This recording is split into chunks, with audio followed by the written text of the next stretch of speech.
Perkenalkan, nama saya Agustina Pardede. Nah, guys, di sini aku bakal jelasin ke kalian apa ya? Sesuatu hal yang penting. Apa itu? Nah, kali ini kita bakalan korek-korek apa sih itu pemberian obat parenteral. Nah, di sini kita bakal lihat semuanya, bagaimana cara pemberiannya dan apa saja sih pengertiannya begitu. Oke, ikutin terus ya guys.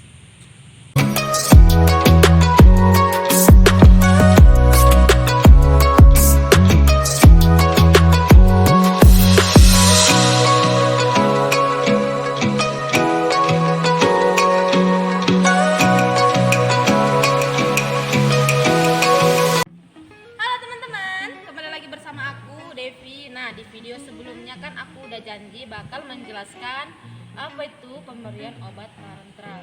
Nah, di sini aku bakal jelasin semuanya. Nah, sebelum kita masuk mengenai penjelasan obat parenteral, kita harus tahu ada berapa tahap sih dalam pemberian obat parenteral itu. Nah, dari pemberian obat parenteral itu ada 4, yaitu yang pertama yaitu subkutan, intramuskular, intravena, dan intradermal. Nah, dari 4 tahap ini aku akan jelasin satu persatu. Nah, yang kita bahas pertama sekali itu yaitu subkutan. Nah, pemberian obat secara subkutan itu adalah obat yang disuntikkan melalui dermis dan kulit. Nah, tindakan ini biasanya berupa pemberian atau injeksi obat-obatan insulin dengan penyuntikan injeksi yaitu 45 derajat dari permukaan kulit. Nah, biasanya lokasi penyuntikan itu ada pada lengan atas, sebelah luar, atau bisa disebut daerah skapula.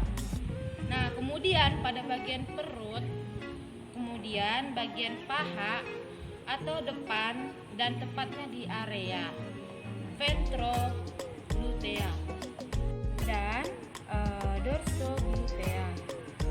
Nah, kemudian yang selanjutnya adalah pemberian obat secara intradermal.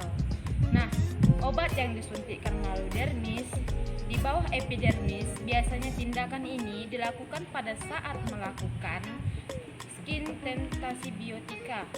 Nah, tujuannya yaitu dari skin test ini adalah untuk mengetahui adanya tindakan ini dilakukan dengan sudut 15 sampai 20 derajat. Nah, lokasi penyuntikan yaitu pada lengan bawah, bagian dalam atau bagian lainnya. Nah, kemudian kita akan bahas itu selanjutnya intramuskular atau bisa disebut dengan IM. Nah, pemberian obat secara intramuskular ini adalah merupakan pemberian obat yang disuntikkan ke jaringan otot.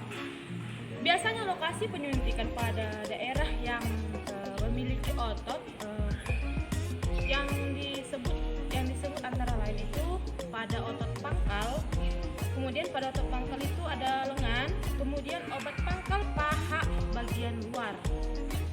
Kemudian atau sering juga dikenal dengan sepertiga lengan paha. Nah, di mana sih sepertiga lengan paha itu? Nah, seperti pada bagian spinalika atau anterior posterior, kemudian sudutnya adalah kalian akan tahu dari gambar yang di samping ini ya.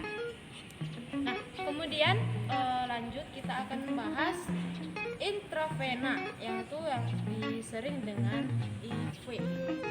Nah, merupakan pemberian obat yang disuntikkan melalui vena. Pemberian obat lewat intravena bisa dilakukan secara langsung atau lewat vena dan lewat selang infus. Kemudian maupun lewat wadah. Cairan intravena ini tergantung pada kebutuhan pada pasien. Nah, kemudian kita akan bahas topik yang penting ini. Apa itu? Nah, di sini kita akan bahas mengenai pemberian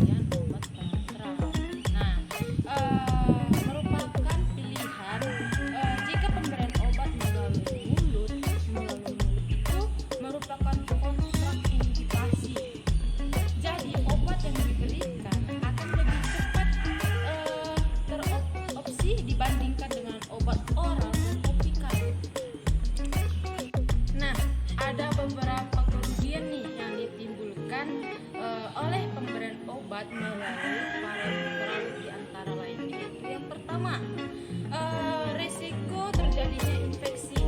Nah, yang kedua, ada kemudian harga obat yang mahal. Nah, siapa yang di sini beli obat yang mahal pasti mikir-mikir jadi nggak ya, jadi nggak ya. Nah, itu pastinya dengan sudah ada obat mahal itu belum tentu kita tahu reaksinya apa aja. Nah, ketiga, itu klien mengalami tusukan jarum. Selain itu ada risiko kerusakan jaringan pada waktu penyuntikan secara ICC.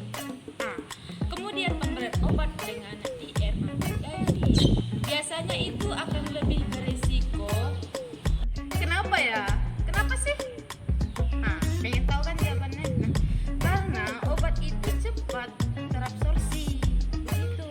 Nah, jadi bisa kita simpulkan pada banyak klien terutama anak-anak, biasanya anak-anak akan disuntik itu dia yang berketakutan. Nah, kalau misalnya nih kalian takut ya sama jarum suntik, coba deh misalnya kalian capek bisa belajar cepat. Oke, nah guys, sekian dari video saya mengenai pemberian obat parenteral. Nah, kalian boleh tahu nih bagaimana cara pemberiannya nanti.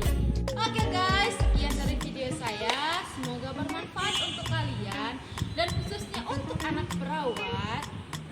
Semoga kalian bisa